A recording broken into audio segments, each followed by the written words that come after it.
Good day mga kanegosyo, ako nga pala si Jepoy, isang negosyante. Isa rin akong DJ at kung kailangan nyo ng DJ sa club, sa bar, email nyo lang ako sa bio ko.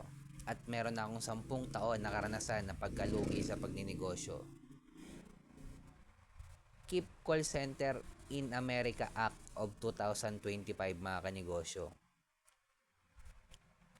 Etong batas na to mga kanegosyo, sinusulong to ng senador na taga Arizona na si Senator Galloway at isang senator naman na taga West Virginia na si Senator Justice. Justice yung apelido niya mga kanegosyo.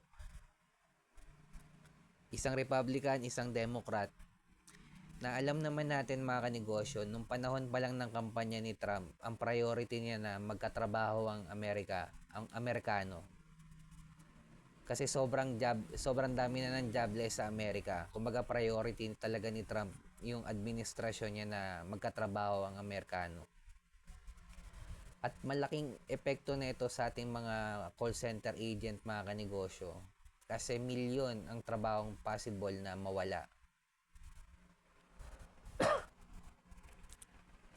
Ito hindi pa na isa sa batas, pero posibleng mangyari. Kaya habang maaga pa, sikapin natin na paghandaan to or may iba't pa tayong skill just in case. Pero may or may not possible na pwede mangyari to.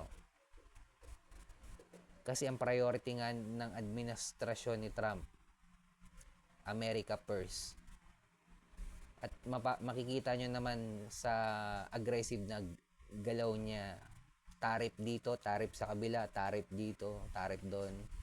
More on business mga kanegosyo.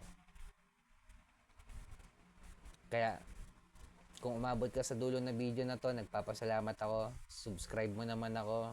Kung may tanong ka, lagay mo lang sa baba. Ingat tayong lahat mga kanegosyo. Peace.